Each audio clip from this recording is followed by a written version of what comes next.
ፍሬዘር ያ ነገር ነው ብላችሁ እንድትፈርጁ ያደረጋችሁ የራስ የሆነ ምክንያት አለ። የኢትዮጵያን ሕዝብ ይቅርታ መጠየቅ ፈልጋለሁ። ለምንድን ነው የኢትዮጵያን ሕዝብ ይቅርታ መጠየቅ የምትፈልገው ካላችሁኝ አብዛኞቻችሁን ስሰማ ሰበር ዜና አንዱዓለም ጎሳ ከረጅም ጊዜ ዝምታ በኋላ ለመጀመሪያ ጊዜ በቪዲዮ ወጥቶ መልእክቱን አስተላልፏል። ክመናል፣ እርቦናል፣ ኧረ እህሎት አለ ይበላ የለም፣ በርበሬ የለም፣ ባቄላ የለም። እንግዲህ እኛን ፊት እንሙት። እንግዲህ እናንተ ተስፋ አድርገናል። እንደ ካህናቱን አልጠይቅም። አስተዳዳሪዎቹ ግን በሙሉ ቦርጫም ናቸው አብዛኞቹ። ይቅር በሉኝ እንግዲህ አባቶች። አዲስ አበባ ተቀምጠን ነው ዋልድባ ብናስረባቸው። የተክለ ሃይማኖት ስም ካዳነ የኔ ስም ያድናል። ብንሰርክም ባንሰርክም እንኳን ክርስቲያን ነው መሬቴ እንኳን ኦርቶዶክስ ነው። ሰብስክራይብ ለምንድን ነው የማታደርጉት? አሁን አድርጉ። የኢትዮጵያን ሕዝብ ይቅርታ መጠየቅ ፈልጋለሁ።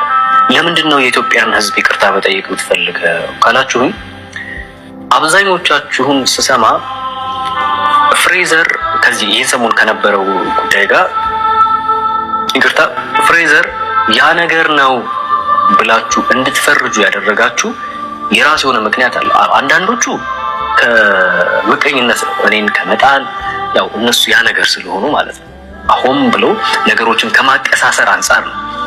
አንዳንዶች ደግሞ እኔ ከምሰራቸው የዩቲዩብ ላይ ያሉ ኮንተንቶች ተነስተው ከዛ አንጻር ነው በቃ ተገናኝቶ ተገጣጥሞባቸው ነገሮችም እንዲሁም ደግሞ አጉል እኔን ለመጣልና እኔን የማይሆን ነገር ውስጥ ለመክተት ብለው አጉል በሚያቀሳስሩ ሰዎች ስር ተጽዕኖ ስር ሆነው ነው ፍሬዘር ራሱ ኮንተንቶቹን ተመለከቱት የሚሰራቸው እነዛ ነገሮች ናቸው ብሎ ያሉኝና ለዚህ በጣም ትልቅ ይቅርታ ጠይቃለሁ።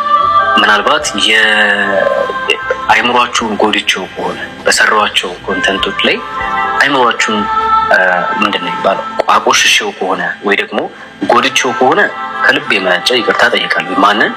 የኔን የዩቲዩብ ቪዲዮ የተከታተላችሁ እና ምናልባት ህይወታችሁ የተበላሸ በተወሰነ ያህል ምንድነው የተሰናከላችሁ ነው የሚባለው የተሰናከላችሁ እጅግ በጣም ይቅርታ ጠይቃለሁ። ከዚህ በኋላ አስተካክላለሁ። ግን አንድ መናገር የምፈልገው ነገር አለ። ያም ነገር ምንድን ነው?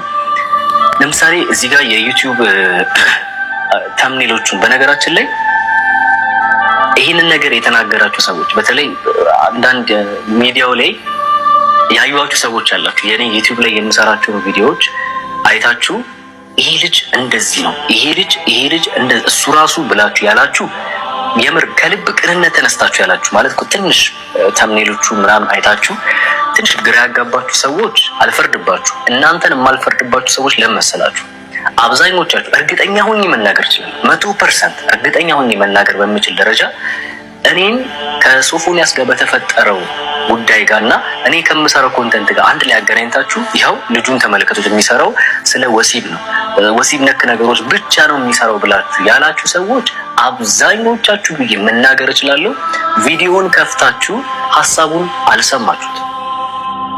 በቃ እኔ 100% ሰበር ዜና አንዱዓለም ጎሳ ከረጅም ጊዜ ዝምታ በኋላ ለመጀመሪያ ጊዜ በቪዲዮ ወጥቶ መልእክቱን አስተላልፏል።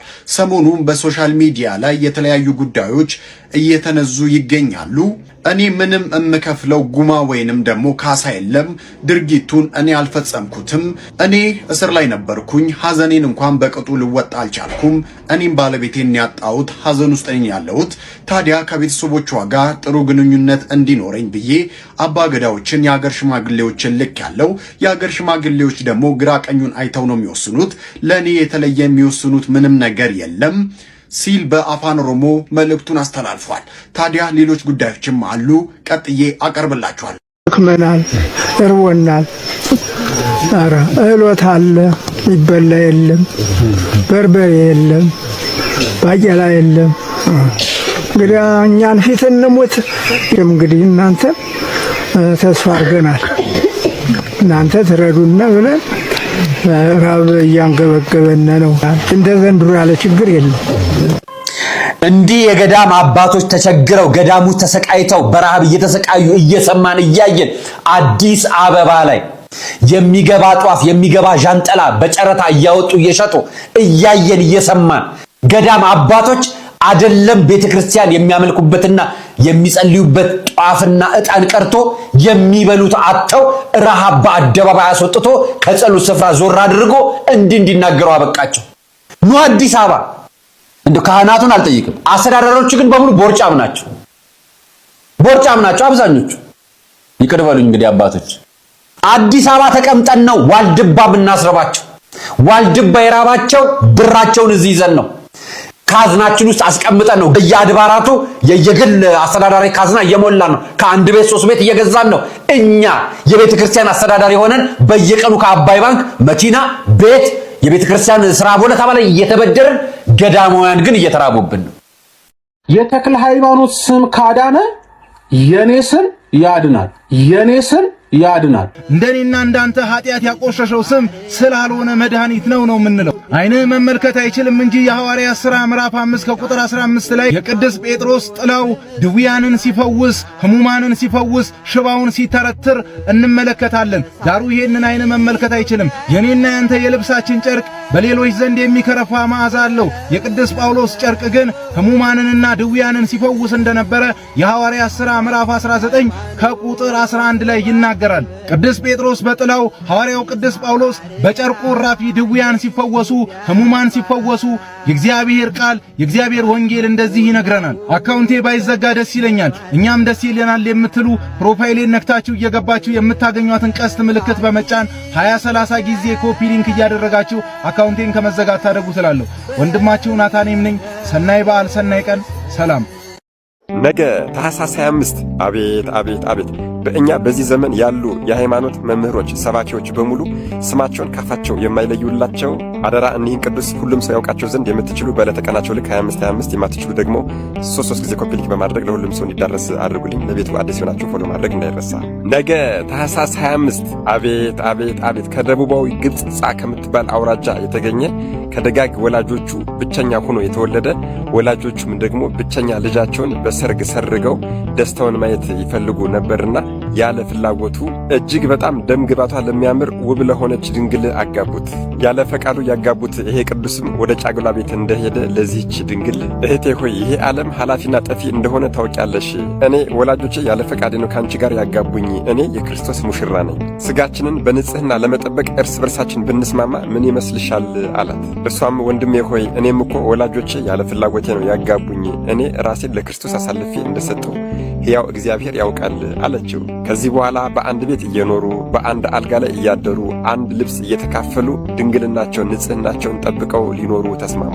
ወገኖች ከዚህ በኋላ ያለው ተጋድሏቸውማ ምኑ ይነገራል። ልክ እንደ ባሕረ ሐሳቡ ደራሲ እንደ ሊቀ ጳጳሳት እንደ ቅዱስ ዲሜጥሮስና እንደ ባለቤቱ እንደ ቅድስት ልዕልተ ወይን በድንግልና በአንድ አልጋ ላይ እየኖሩ አንድ አንሶላ ለብሰው አንድ ብርድ ልብስ ለብሰው እያደሩ የእግዚአብሔር መልአክ በእየቀኑ እየመጣ ከ30 ዓመታት በላይ ቀኝ ክንፉን ለእርሱ ግራ ክንፉን ደግሞ ለእርሷ እያለበሳቸው በድንግልናና በንጽህና ኖሩ። ከንጽህናቸውና ከድንግልናቸው ክብር የተነሳ ማንም ያልዘራትና ያልተከላት ወይን የወይንን ተክል ልዑል እግዚአብሔር በቤታቸው ውስጥ አበቀለላቸው። ታዲያ ይህች የወይን ተክልም አብቅላ የቤቱን ጣራ ቀዳ ወደ ላይ ሰው ሁሉ እስከሚያት ድረስ አበበች። ይህች ወይን የድንግልናቸው ምልክት ናት። ወገኖች ሲነገር ቀላል ይመስላል አይደል እንዴ? ነገር ግን እጅግ በጣም ከባድ ነገር ነው። እስኪ ረጋ ብላችሁ አስቡት። ሁለት ወጣቶች በአንድነት የሚኖሩ በአንድነት በአንድ አልጋ ላይ አንድ ልብስን ተካፍለው የሚተኙ ሆነው እያለ ንጽህናቸውን ድንግልናቸውን መጠበቅ እንዴት ሊቻላቸው ይሆናል? እንዲሁ ሌላውን እንተወውና የፍላጎት የሐሳብ ኃጢአት እንኳን እንዴት አይነሳባቸው? እሳትን በጉያው የሚይዝ እሳትን በሽንጡ የሚይዝ ነገር ግን እሳቱ አያቃጥለኝም የሚል ሰው ይገኛል እንዴ? የእግዚአብሔር ረድኤትና በረከት የምትጠብቀው ሰው ካልሆነ በስተቀር። ታዲያ ወላጆቻቸው ይህንን ያክል ዘመን ሲኖሩ ልጅ ባለመውለዳቸው ጃንደረቦች መስሏቸው ነበር። ከዚህ በኋላ የቅዱስ አባታችን ይህችን ቅድስት ባለቤቱን እህቴ ሆይ እኔ ወደ አስቄጥስ ገዳም ሄጄ መመንኮስ እፈልጋለሁ፣ ላንቺ ሳልናገር ግን ማድረግ ስለማልችል ምን ትይኛለሽ አላት። እግዚአብሔር ከእኔ እስራት የተፈታህ ያድርግህ፣ ፈቃድን ይፈጽምልህ ብለዋለች። በዚህ ጊዜ እርሷን ወስዶ በሴቶች ገዳም አመንኩሶ በሃይማኖት አጽንቷት የሴቶች ገዳም አበምኔት ከሆነች በኋላ እርሱ ወደ አስኬትስ ገዳም ሂዶ መንኩሷል ማለት ነው። ከዚህ በኋላማ ወገኖች እርሷ በሴቶች ገዳም ድንቅ ተአምሮችን የምታደርግ እርሱ ደግሞ በወንዶች ገዳም በአስኬትስ ድንቅ ተአምራቶችን የሚያደርግ ቅዱሳን ሆኑ። ይሄ ቅዱስ መጀመሪያ ወደ አስኬትስ ገዳም ሲሄድ ቅዱስ መልአክ ተገለጸለትና ወደ አባ ዳሩዲ ሂደህ እርሱ ያስተምርሃል ያመነኩስሃል ብሎት ነበረ። ይሄ ቅዱስ አባትም ወደ አባ ዳሩዲ ሂዶ ከዛ የሃይማኖትን ነገር በደንብ አድርጎ ጥንቅቅ አድርጎ ተምሯል፣ መንኩሷል። አባ ዳሩዲ እስኪያርፉ ድረስ በአስኬትስ ገዳም ከተቀመጠ በኋላም ደግሞ በታላቁ አባታችን በአባ ዮሐንስ ሐጺር ገዳም ሂዶ በዚያ የራሱን ቤት ሰርቶ እንዲቀመጥ ቅዱስ መልአክ ተገልጾ እንደገና አናገረው። በዚያም ቅዱስ መልአክ ባዘዘው መሰረት በስተምዕራብ በኩል በዓት ሰርቶ እየኖረ እያለ ወደ 300 የሚደርሱ መነኮሳት መጥተው አባት ሁነን ብለውታል። የእግዚአብሔር ፈቃድ እንደሆነ ባወቀ ጊዜም እሺ ብሏቸዋል። በዚያም ቤቶችን ሰርተው ቤተክርስቲያንንም አንጸው በዚያ ከእርሱ ጋር መኖር ጀምረዋል። እነዚህን መነኮሳትም በመጀመሪያ ያስተማራቸው ጸሎት ውዳሴ ማርያም ነበር። አዎ ውዳሴ ማርያም። ከውዳሴ ማርያም ቀጥሎ ደግሞ የሰለስቱ ደቂቅን ጸሎት ነበረ።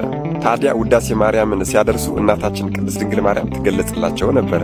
የሰለስቱ ደቂቅ የአናንያ የአዛሪያ የሚሳኤልንም ድርሰት ደግሞ ሲጸልዩ ቅዱስ አትናቴዎስ የሰለስቱ ደቂቅ ወዳጅ ቤተክርስቲያናቸውን መጀመሪያ ያሳነጸላቸው ቅዱስ አትናቴዎስ ይገለጽላቸው ነበረ።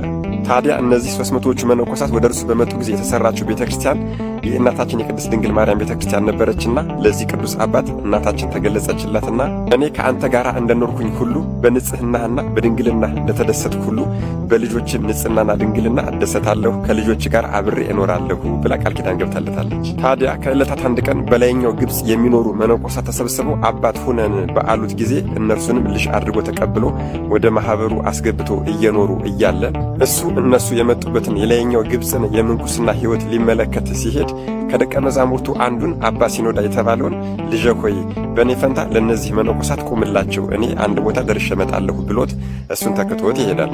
እጅግ በጣም የሚገርመው ነገር ያለ እዚህ ላይ ነው። ይሄ ደቀ መዝሙሩ አባ ሲኖዳ ቅዱሱ አባቱ አባ ዮሐንስ ከማ ከላይኛው ግብጽ እስከሚመለስ ድረስ እኔ እስከምመለስ ድረስ ለመነኮሳቱ ቁምላቸው ሲለው በእግር ቆመህ ጠብቀኝ ያለው መስሎታልና ቅዱሱ አባቱ አባ ዮሐንስ ከማ ከላይኛው ግብጽ እስከሚመለስ ድረስ ቀጥ ብሎ ቆሞ ጠበቀው። እጅግ በጣም የሚገርመው ነገር እንደ ቆመም አላንቀላፋም፣ በመሬት ላይም አልተቀመጠም፣ አልተኛም ነበር። ታዲያ እኒህ ቅዱስ አባታችን ከላይኛው ግብጽ ሲመለሱ ይሄ ቅዱሱ ልጃቸው የተተካው አባ ሲኖዳ ቀጥ ብሎ ቆሞ ከመቆሙ ብዛት እግሮቹ አብጠው ቆስለው ከቆሰለው ቁስል ውስጥ ደግሞ ትል እየተላ ሲወጣ ተመለከቱ። በዚህ ጊዜ እኒህ ቅዱስ አባታችን እጅግ በጣም ይደነግጣሉ፣ ያዝናሉ። ልጄ አባ ሲኖዳ ሆይ እኔ እኮ ቆምላቸው ያልሁህ በእኔ ፈንታ አስተዳድራቸው ነው እንጂ ቀጥ ብለህ ቆመህ ጠብቀኝ አልነበረም ያልሁህ አሉት። ይሄ ቅዱስ አባ ሲኖዳም በዚህ ጊዜ አባቴ ሆይ ጥፋት አጠፋሁ፣ ይቅር ይበሉኝ፣ በትክክል ትእዛዞትን አልተቀበልኩምና ብሎ ከእግራቸው ስር ወደቀ። በጣም ይገርማል እኮ ከእግሮቹ በታች ወድቆ ከበጎ ሥራ ምንም ሥራ አልሰራሁም፣ እባክን ይቅር በለኝ፣ ትእዛዝህን አልፈጸምኩም አለ። በጣም ይገርማል። እንዴት የሚገርም እንዴት አይነት ትህትና ነው ወገኖች።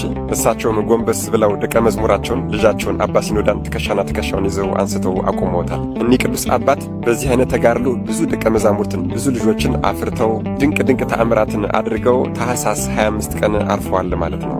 እኒህ በእኛ ዘመን ያሉ ሰባኪያን ስማቸውን ካፋቸው የማይለዩላቸው ድንግል፣ መነኮስ፣ ባህታዊ፣ ሐዋርያ ቅዱሱ አባታችን አባ ዮሐንስ ከማ ነገ ታኅሳስ 25 የዕረፍት በዓላቸው ነው። አደራ የተለመደው ትብብራችሁ ኮፒ ሊንክ ማድረግ እንዳይረሳ፣ ለቤቱ አዲስ የሆናችሁ ፎሎ ማድረግ እንዳይረሳ እላለሁ። መድኃኔዓለም ኢየሱስ ክርስቶስ ከታላቁ አባታችን ከቅዱስ አባ ዮሐንስ ከማ ረድኤት፣ በረከት፣ ምልጃ፣ ቃል ኪዳን፣ ፍቅር አይለየን። አሜን። ይቆየን። ሰይጣን ጳጳሳትን፣ ካህናትን፣ ዲያቆናትን፣ ምዕመናንን፣ ወጣቶችን፣ ወንዶችን፣ ሴቶችን፣ ሕፃናትን፣ ባለትዳሮችን እንዴት አድርጎ እንደሚፈትናቸው አንድ ባንድ የተናዘዘበትን ቃለ ምልልስ እንመለከታለን። ከሰይጣን ጋር የተደረገ ቃለ ምልልስ። ዛሬ ታኅሳስ 24 አባ ጳውሎስ ሰይጣንን ይዘው አንድ ባንድ ያናዝዙበት ዕለት ነው። የእነሱም ዕረፍታቸው ነው። ይህንን ታሪክ እስከ መጨረሻው ብትከታተሉ በእርግጠኝነት አሁን ከገባችሁበት ኃጢአት እንዴት መውጣት እንዳለባችሁ አንድ ባንድ ትረዱና ታውቁበታላችሁ። ይሁም ደግሞ በዓል ደርሷል ብላችሁ ጭፈራ ቤት ለጭፈራ ቤት፣ ኮንሰርት ለኮንሰርት መዞር ያሰባችሁ ወጣቶች እዛ ከመሄዳችሁ በፊት ይሄንን ታሪክ ቀስ ብላችሁ ቁጭ ብላችሁ ታዳምጡት። በእርግጠኝነት ሐሳባችሁን እንደምትተውትና ልደቱን በልደቱ ባለቤት ቤት እንደምታከብሩት ተስፋ አደርጋለሁ። እስከ መጨረሻው በደንብ አዳምጡ። ወደ ታሪካችን እንለፍ። ልዩ ስሟ ሰሎንቂያ በምትባል በምስር ሀገር እንዲሆነ የከተማይቱ ሰዎች ከሄሮድስ ወገን የሚሆኑ ኃጢአተኞችና ክፉዎች ሰዎች ነበሩ። ሴቶችም ወንዶችም ተሰብስበው በየጊዜው በየወሩ ወደ ጭፈራ ቤት የመግባት ክፉ ልማድ ነበራቸው።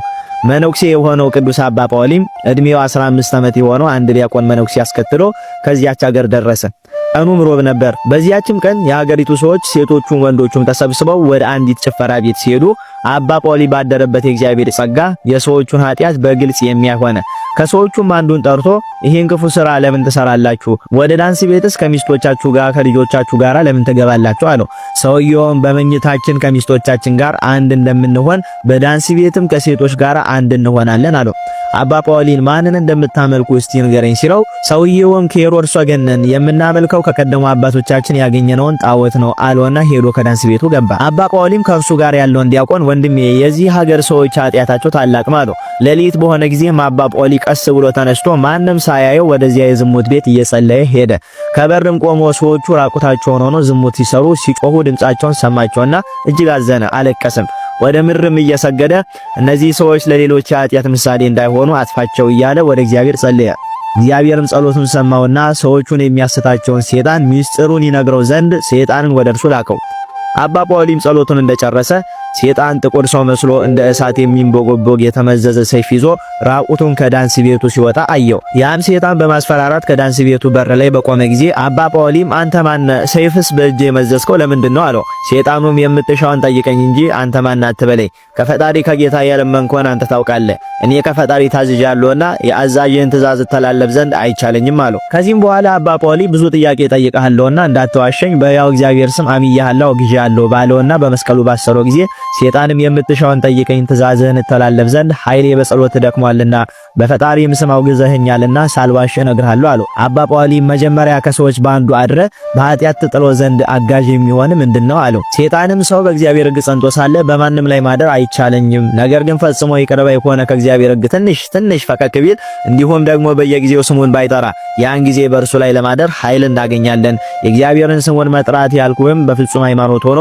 በስመ አብ ወወልድ ወመንፈስ ቅዱስ አሐዱ አምላክ ማለት ነው። ሕፃንም ቢሆን ከመጠመቁ በፊት እናቱ በላዩ ላይ የእግዚአብሔርን ስም የማትጠራና በመስቀል ምልክት በላዩ የማታማትብ ከሆነ እናድርበታለን። ወላጆቹና አሳዳጊዎቹ ይህንን መንፈሳዊ ሥራ ካልሰሩ በሕፃናት ላይ እናድራለን አለው። ዳግመኛም ሰይጣን ለአባ ጳውሊ እንዲህ አለው፣ ሴትና ወንድ ለመጋባት በወደዱና በፈቀዱ ጊዜ አስቀድሞ በካህናት ጸሎትና በክርስቶስ ሥጋና ደም አንድ ከሆኑ ስልጣን የለንም። ነገር ግን ከዚህ መንፈሳዊ ሥራ ቢርቁና በራሳቸው ፈቃድ ብቻ ቢጋቡ እኛ በእነርሱ ሆነ በልጆቻቸው ላይ እናድርባቸዋለን፣ እንሰለጥንባቸዋለን። ከዚያም ሰላምን እናሳጣቸውና ኑሯቸው የጠብና የክርክር እንዲሆን በመጨረሻም መለያየት እንዲሆን እናደርጋለን አለው። ዳግመኛም ሰው ሁሉ የእግዚአብሔርን ስም እየጠራ ካልጸለየ እኛ የወደድነውን ሁሉ እናደርግበታለን፣ ዓለሙን ሁሉ ድል አድርገን እንገዛ ዘንድ ባለን አቅማችን እንታገላለን አለው። አባ ጳውሊም ቀጥሎ የዓለምን ሰዎች የምትፈተናቸው በምንድነው አለው። ሰይጣንም እንደምኞታቸው እንፈተናቸዋለን አለው። ቀጥሎም እነርሱ ሊፈተኑ የሚችሉበትን ስጋዊ ሐሳብ እናቀርብላቸዋለን፣ እናሳምርላቸዋለን፣ በኩራት በትምክህት እናቃጥላቸዋለን፣ እንቅልፍን ዝሙት መመኘትን እናመጣባቸዋለን፣ ጾም እንዳይጾሙ ጸሎት እንዳይጸልዩ እናደርጋቸዋለን፣ ከመልካም ሥራ ሁሉ እናርቃቸዋለን። ዘወትር ይህን ዓለም በማሰብ በስካር በውሸት በቂም በቅናት በሐሰት በመመስከር ወርቅና ብርን በመውደድ በስንፍና ሰውን በመሳደብ አይኑሯቸው እንዲጠፋ እናደርጋለን። ቅዱሳንን ሳይቀር የዘላለም ሕይወት መንግሥተ ሰማያትን እንዲያጡ በተለያዩ ምክንያት ባለን ኃይል ሁሉ እንዋጋቸዋለን። እኛ ኃይልና ስልጣን የምናገኘው ፈጽመው ንስሐ በማይገቡ ሰዎች ላይ ነው። የሚጠብቋቸው ቅዱሳን መላእክት ስለበደላቸው ሲርቋቸው ያን ጊዜ እኛ በእነርሱ ላይ እንበረታለን አለው። ዳግመኛም ሰይጣን ለአባ ጳውሊ እነዚህን ሰዎች ክፉ ስራን ሁሉ ወደው እንዲሰሩ እናደርጋቸዋለን። በዓለም ያለውን የክፋት የድንቁርና ስራዎችን ሁሉ እንደ መልካም አስመስለን እናሳያቸዋለን። መልካም በማስመሰል በውሸት ሕልም እናስታቸዋለን። በዚህ ዓለም አኗኗር ከሰው ወገን እናጠፋው ዘንድ እኛ ሳንፈተነው ከዚህ ዓለም በሞት የሚለይ የለም። እኛ እግዚአብሔርን መሳደብና መንቀፍ ባይቻለን ሰዎች ፈጣሪያቸውንና ድንግል ማርያምን፣ ቅዱሳን መላእክትን፣ ቅዱሳን ጻድቃንን ለመሳደብና ለመንቀፍ እንዲነሱ እናደርጋቸዋለን። ነገር ግን ንስሐ ገብተው ወደ ፈጣሪያቸው ቢመለሱና የክርስቶስን ሥጋ ወደሙ ቢቀበሉ በነፍሳቸው ንጹሃን ቢሆኑ እኛ በእነርሱ ላይ ፈጽሞ ኃይል የለንም አለው። ከዚህም በኋላ አባ ጳውሊ ሰዎች ነገርን እንዴት አምነው ይቀበሉሃል? የመልክህን ክፋት የመዓዛህን ክርፋት አያውቁምን አለው። ብንሰርቅም ባንሰርቅም እንኳን ክርስቲያኖን መሬት